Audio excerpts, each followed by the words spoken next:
देखिए स्टूडेंट्स, सबसे पहले गुड मॉर्निंग। कैसे हैं आप? देखिए स्टूडेंट्स, आज हम अपना नेक्स्ट टॉपिक शुरू करने जा रहे हैं और नेक्स्ट टॉपिक क्या है? कॉम्प्लेक्स नंबर का, जो आपका 5th चैप्टर है। क्या होता है कॉम्प्लेक्स नंबर, बताएंगे इसके बारे में, अभी नॉलेज देंगे आपको। फर्स्ट ऑफ ऑल मैंने आपको बताया था रियल नंबर क्या होता है, पहले आप उसके बारे में सुनिए। रियल नंबर क्या होते हैं, जिनको हम आर से तो रिप्रेजेंट करते हैं और क्या होते हैं, पी बाई क्यू फॉर्म के होते हैं और condition Q not equal to 0 होना चाहिए, क्योंकि डिवाइड में 0 हो गया तो फिर ये इन्फिनिटी बन जाएगा और इन्फिनिटी किसी नंबर में काउंट नहीं होता है। ठीक है स्टूडेंट्स। सेकंड एक और कंडीशन होती है, वन मोर कंडीशन, और वो क्या है कि इसमें ऐसे नंबर नहीं हो जिनमें रूट में नेगेटिव वैल्यू हो जाए। रूट में नेगेटिव वैल्यू वो रियल नंबर नहीं कहलाते।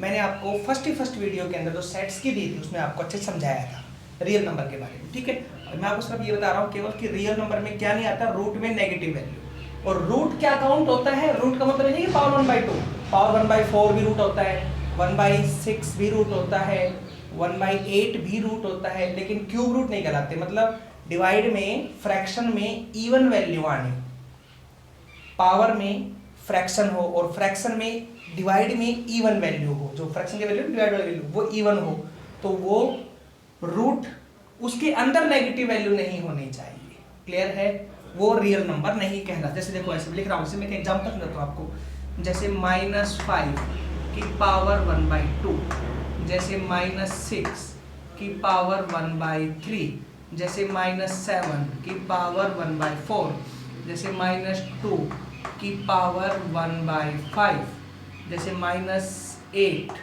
की पावर 1/6। अब इनमें कौन से रियल है कौन से रियल नहीं है? हाँ, तो ये रियल है और ये रियल है, क्योंकि पावर फ्रैक्शन में है, बट फ्रैक्शन में जो नीचे वैल्यू आ रही है वो इवन आ रही है, नहीं सॉरी ओड आ रही है। यहां आ जाओ, ये वैल्यू और ये वैल्यू, तीनों वैल्यूज नेगेटिव बन रहा है और पावर क्या आ रही है इनकी? 1/2, 1/4, 1/6, फ्रैक्शन में इवन वैल्यू आ रही है। तो ये रियल नंबर नहीं है, ये भी नहीं है, ये भी नहीं है।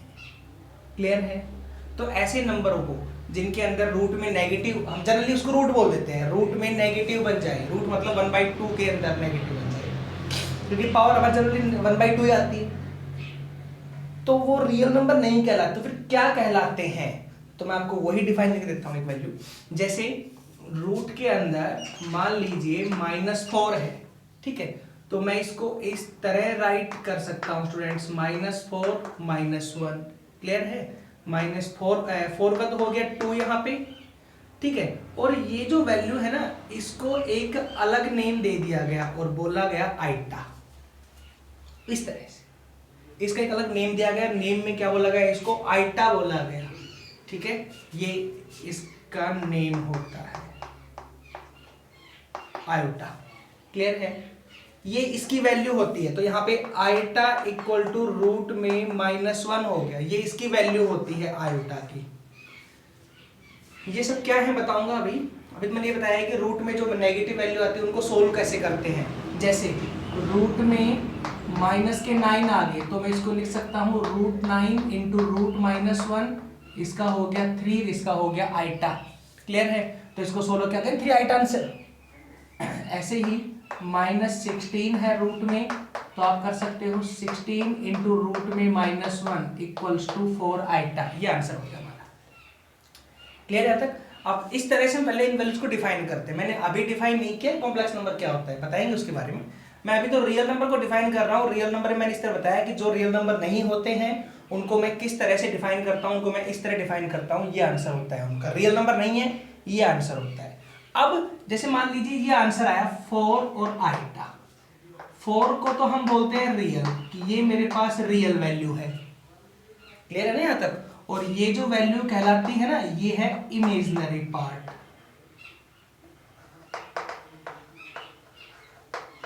इमेजिनरी पार्ट मतलब ये हुआ आइटा जो कहलाता है वो इमेजिनरी कहलाता है स्टूडेंट्स। मेन बात तो स्टूडेंट्स ये होगी, देखिए ध्यान से। ये मैंने सब रब कर दिया, बताऊंगा अभी ये 4 आगे था, रियल और कैसी होती है वैल्यूज। अब थोड़ा चेंज करेंगे इस पार्ट को, अच्छे से बताऊंगा आपको मैं।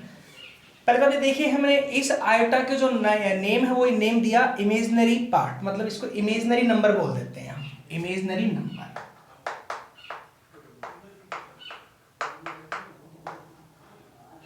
स्टूडेंट्स क्लियर है क्या कहलाता है ये आयोटा? इमेजनरी नंबर कहलाता है। जैसे हमने बताया अभी रियल नंबर किस तरह की वैल्यू होती है, ऐसे ही इमेजनरी वैल्यू क्या होती है? आयोटा। रूट में नेगेटिव वैल्यू जहां शो होती है उसको आयोटा सिंबल शो कर देते हैं, और वो आयोटा इमेजनरी नंबर कहलाते हैं। क्लियर है? अब हमारे पास दो तरह के नंबर हो गए, कौन कौन से? रियल नंबर, दूसरा इमेजनरी नंबर। इमेजनरी नंबर इस तरह हम शॉर्ट में इनको लिख देते हैं, इमेजनरी को IMH। ठीक है यहाँ तक? तो इसमें आयोटा की टर्म्स आती हैं, इसमें बिना आयोटा की। ठीक है, ये हमारे पास आंसर है दोनों का। अब आ जाओ स्टूडेंट्स कि हमारे पास मैंने लिखा ऊपर कॉम्प्लेक्स नंबर। क्या होता है कॉम्प्लेक्स नंबर? देखो अब है कॉम्प्लेक्स नंबर को पहले तो हम डिनोट किससे करते हैं वो देखिए। कॉम्प्लेक्स नंबर,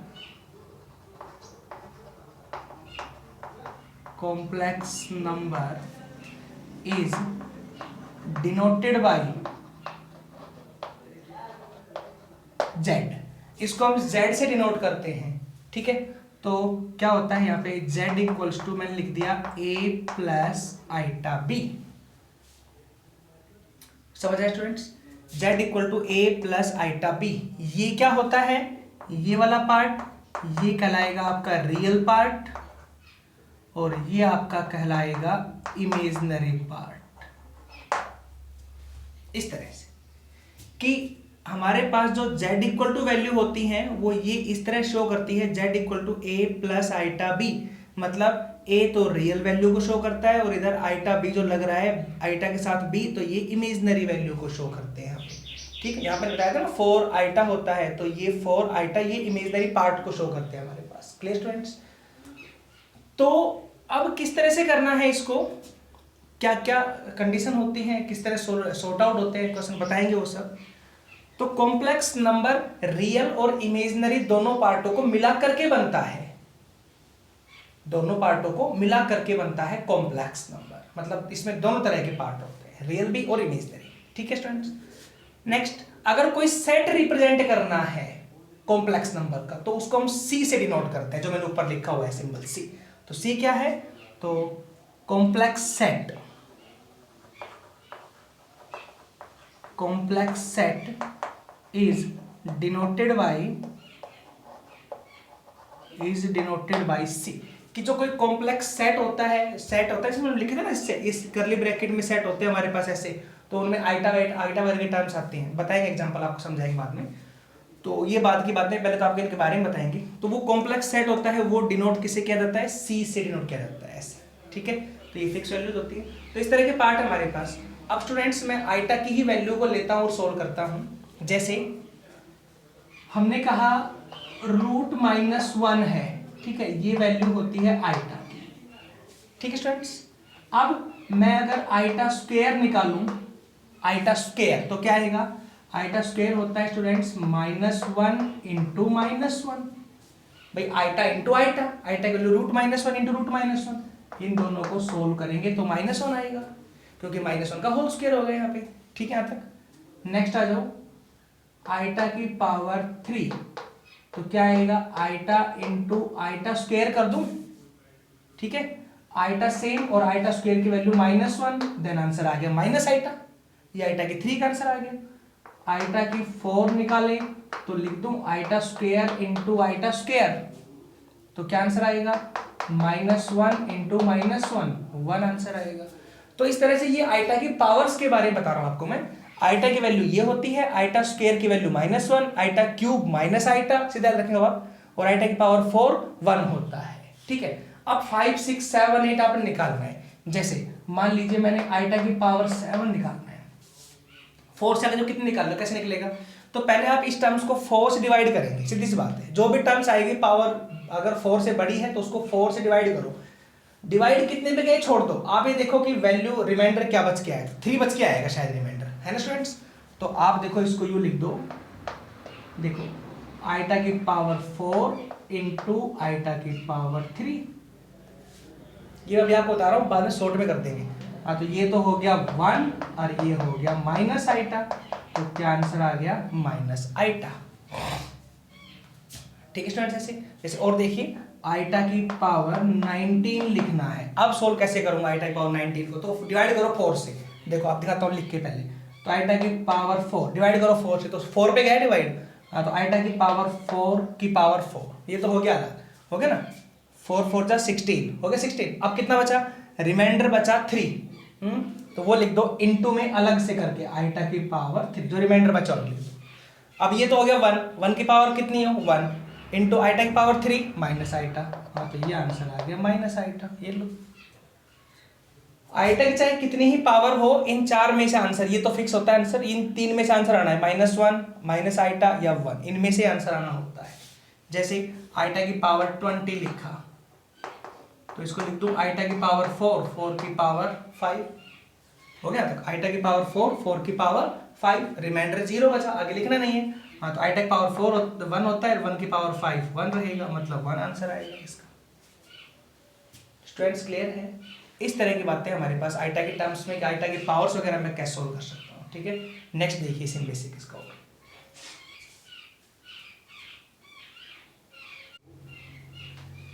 देखिए स्टूडेंट्स नेक्स्ट पार्ट देखिए, आइटा की फॉर्म में आपको बताते हैं। आज हम आपको इस वीडियो के अंदर केवल कॉम्प्लेक्स नंबर का बेसिक ही देते हैं, नेक्स्ट वीडियो के अंदर इसकी एक्सरसाइज शुरू करेंगे।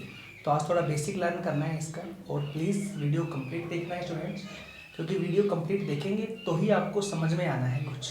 अगर आप वीडियो को छोड़ देते हैं, यही सोचते हैं कि बेसिक है सीधे क्वेश्चन करेंगे, तो बेटे सीधे क्वेश्चन करते नहीं हो, आप उन क्वेश्चनों को रटते हो और वो क्वेश्चन ज़्यादा चलते नहीं हैं। तो प्लीज़ मैं बताने वाला हूँ, उन चीज़ों को ध्यान से सुने और वीडियो को ध्यान से देखें, कंप्लीट देखें। ठीक है स्टूडेंट्स, नेक्स्ट पार्ट देखिए। अगर ये तो आइटा की पावर्स की बात थी, अब अगर कभी आइटा डिवाइडेड मिलता है तो सोल्व कैसे करना है। जैसे 1 बाई आइटा आ गया, तो डिवाइड में आइटा अगर कभी आता है तो आपका सबसे पहला काम है कि आपको उसी आइटा से मल्टीप्लाई और डिवाइड करना है। पहला काम, अगर आइटा आता है डिवाइड में तो आइटा से ही मल्टीप्लाई, आइटा से ही डिवाइड करना है। देन क्या आएगा, ऊपर तो आइटा और नीचे हो गया आइटा स्क्वायर, ऊपर आइटा नीचे -1, देन रिजल्ट आएगा माइनस आइटा। ठीक है, अच्छा अब पावर्स आती है डिवाइड में, जैसे 1 बाई आइटा की पावर 5 आ गई। पावर्स आए तो वही केस है, पहले नीचे 4 से डिवाइड करके सोल्व करेंगे। देखो ऐसे आइटा की पावर 4 इंटू आइटा हो गया, तो ये 1 बाई आइटा आंसर आया, और 1 बाई आइटा आ गया तो आगे फिर से वही आइटा से मल्टीप्लाई, आइटा से डिवाइड, तो माइनस आइटा आंसर आएगा, जैसे यहाँ पे किया मैंने। ठीक है, जैसे 1 ओवर आइटा की पावर 21 आ गई, तो कैसे करना है, पहले 4 से डिवाइड, तो आइटा की पावर 4 और 5 पे डिवाइड गया। ठीक है, बचा एक आइटा 1 है ना, रिमाइंडर बचेगा, उसको खाली आइटा लिखें। ये 1 की पावर 5 1, मतलब 1 बाई आइटा, और फिर से वही माइनस आइटा आंसर हो गया।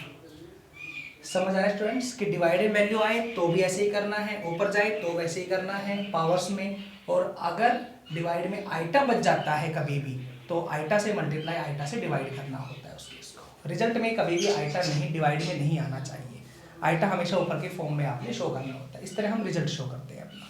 ठीक है स्टूडेंट्स, तो ये हमने कुछ बातें बताई है इनके बारे में, आइटा के बारे में।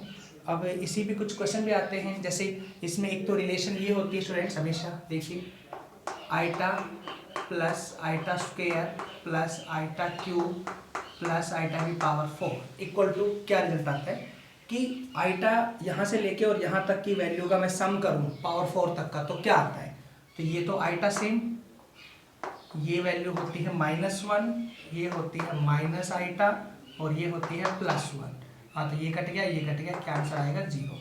तो ये रिलेशन याद रखनी है आपने हमेशा कि iota plus iota square plus iota की पावर 3 प्लस आइटा की पावर 4 इक्वल टू 0 होता है।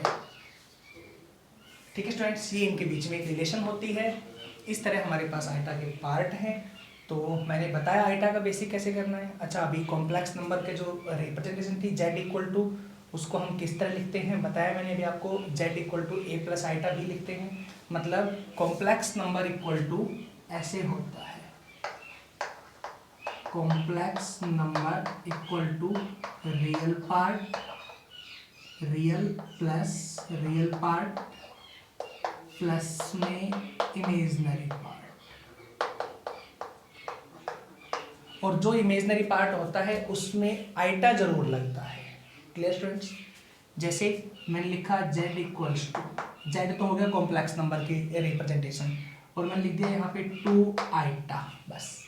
तो अब आपने इसको लिखना है कॉम्प्लेक्स नंबर की फॉर्म में, तो आप इसको यूं राइट कर सकते हैं 0 + 2 आइटा। ये रियल पार्ट में काउंट हो गया और ये इमेजिनरी पार्ट में काउंट हो गया। Clear students? ऐसे आप राइट कर सकते हैं। या मान लीजिए z इक्वल्स टू खाली आपने 2 लिख दिया, सपोज मान लीजिए वैल्यू है, तो अब आप इसको यू राइट कर सकते हैं 2 प्लस में 0 इंटू आइटा। हो गया ना? अब ये वाला रियल पार्ट हो गया और ये वाला इमेजिनरी पार्ट हो गया। तो स्टूडेंट्स ये हमारे पास इनका कुछ बेसिक था जो मैंने बताया है।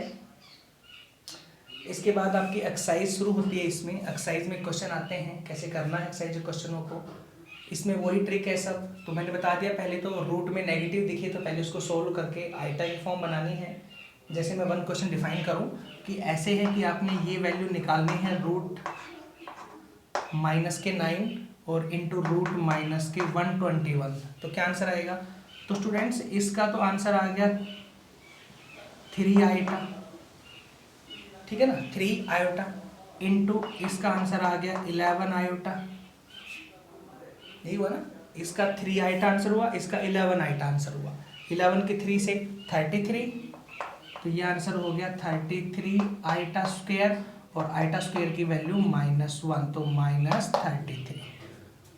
एक बात हमेशा याद रखना स्टूडेंट्स, आइटा का जो आंसर होता है, मतलब इन कॉम्प्लेक्स टर्म्स का जो आंसर होता है, लास्ट में जो रिजल्ट निकल के आता है ओवरऑल, जब आप लास्ट में आंसर शो करते हैं वहां पे आइटा की कोई पावर नहीं होनी चाहिए। आइटा डिवाइड में भी नहीं होना चाहिए। आइटा की पावर नहीं हो, आइटा डिवाइड में। जैसे यहाँ पे आइटा की पावर आई तो उसको सोल्व करना जरूरी है। या तो आइटा में आंसर आएगा या विदाउट आइटा आंसर आएगा। इसका पावर आंसर में नहीं आएगा, डिवाइड में आइटा नहीं आएगा, डिवाइड में भी आइटा नहीं आता है। ठीक है स्टूडेंट्स, ये हमारे पास इसका बेसिक था जो बताया मैंने। ये मैंने क्वेश्चन बताया कि ऐसे होगा, इसको आप सोल्व कर सकते हैं ऐसे। तो जैसे स्टूडेंट्स इसी में मान लीजिए आइटा की पावर माइनस हो गई, देखो आइटा की पावर माइनस में 79 हो गया सपोज। अब कैसे करना है? तो पहले तो 79 माइनस में है ना, तो आप इसको डिवाइड में ले आए और 1 ओवर आइटा की पावर 79 कर लें। क्लियर है? एक्सरसाइज बहुत सिंपल है ये वाली, चैप्टर बहुत सिंपल है ये वाला। बस एक नई फॉर्म आप पढ़ रहे हो कॉम्प्लेक्स नंबर, जो आपने अब तक नहीं पढ़ी है, और उसी के बारे में आपको मैं थोड़ी नॉलेज दे रहा हूँ कि क्या वैल्यू है। आइटा की पावर 79 नीचे आया डिवाइड में, माइनस पावर थी, तो अब नीचे वही इसको डिवाइड करें 4 से, तो स्टूडेंट्स ये कुछ ऐसे होगा 1 ओवर आइटा की पावर 4। ठीक है स्टूडेंट्स, और ऊपर कितना जाएगा, कितने पे डिवाइड हुआ स्टूडेंट्स ये वाला पार्ट? तो ये एक डिवाइड पूरा कितने पे होगा? 1 पे। ठीक है, 3 बचेगा और 9 पे। 19 4 76 होता है, बचे कितने? 79 है, 76 के 3 बचे ना, 3 रिमाइंडर बचेगा। हाँ, तो नीचे आ गया डिवाइड में आइटा की पावर 3। ठीक है, अब ये वैल्यू 1 बाई, ये तो 1 हो गई, 1 की जगह कितनी पावर हो? 1। यहाँ बची वैल्यू आइटा की पावर 3, इसको आप लिख दो 1 बाई माइनस आइटा। हुआ ना सोल्व? और अब डिवाइड में आइटा आ गया तो क्या करूँ? आइटा से मल्टीप्लाई, आइटा से डिवाइड, तो माइनस तो यहाँ हो गया, ऊपर आइटा और नीचे हो गया आइटा स्क्वायर। आइटा स्क्वायर -1 होता है, माइनस पहले ही है तो प्लस का आइटा आंसर आएगा। Clear students? स्टूडेंट्स ये हमारे पास इनका सब बेसिक था जो बताया मैंने। आज की वीडियो में आपको इतना ही देंगे। इन्हीं में अब वैल्यू डिफाइन करनी आएगी, क्या क्या वैल्यूज निकालनी होती है इनमें, वो सब टॉपिक चलेगा अब आपका। तो वो आप टॉपिक बताएंगे आपको, धीरे धीरे जो पार्ट आते रहेंगे कॉम्प्लेक्स नंबर के बारे में सब नॉलेज आपको देंगे। ठीक है स्टूडेंट्स, इनमें स्टूडेंट्स एक्स और वाई की वैल्यू निकालने भी आती है कि दो पार्ट अगर इक्वल हो जाए तो एक्स और वाई की वैल्यू कैसे निकालते हैं, तो वो भी स्टूडेंट्स बताएंगे। मान लीजिए मैं एक सिंपल क्वेश्चन बताता हूँ, पहले लिख के एक बार आपको। जैसे suppose x plus iota y equals to 2 + 4 iota है। मान लीजिए ये वैल्यू है x plus iota y equal to 2 + 4 iota. अब मैं कहूँ इसमें x और y की वैल्यूज क्या होंगी, तो ये कॉम्प्लेक्स नंबर है। कॉम्प्लेक्स नंबर में एक रियल पार्ट होता है और एक इमेजिनरी पार्ट होता है। रियल पार्ट जिसमें आइटा नहीं होगा, इमेजिनरी पार्ट जिसमें आइटा होगा। तो इसमें आइटा नहीं है तो ये रियल पार्ट, तो रियल पार्ट के बराबर ही होता है हमारा, अगर बीच में इक्वल टू का सिंबल है तो। और कंडीशन इक्वल टू के इस तरफ एक टर्म आइटा की, एक टर्म बिना आइटा के, इक्वल टू के इस तरफ एक टर्म आइटा की, एक टर्म बिना आइटा के, ऐसे होनी चाहिए। ठीक है, तो क्या हो जाएगा यहाँ से, मैं कह सकता हूँ x इक्वल टू 2 और y इक्वल्स टू 4, ये आंसर। ऐसे नहीं कि y इक्वल टू 4 आइटा कर दो, कभी नहीं, आइटा तो यहाँ पहले ही है, आइटा कंपेयर करेंगे तो ऐसे x की value first real part, imaginary part, iota नहीं आएगा तो यहाँ से x और y की वैल्यू 2 और 4 डिफाइन हो जाती है। ठीक है स्टूडेंट्स, तो ऐसे ही पार्ट है हमारे पास। चलो वो आपको नेक्स्ट वीडियो में बताएंगे, आप तो अभी तो इनका सिर्फ बेसिक है, आप इसका बेसिक लर्न करें। कोई प्रॉब्लम वगैरह आए तो आप मुझसे पूछ सकते हैं, कमेंट डाल के पूछ सकते हैं। ठीक है स्टूडेंट्स, तो चलिए नेक्स्ट वीडियो के अंदर आपको इनके क्वेश्चनों को डिफाइन करते हैं। ठीक है।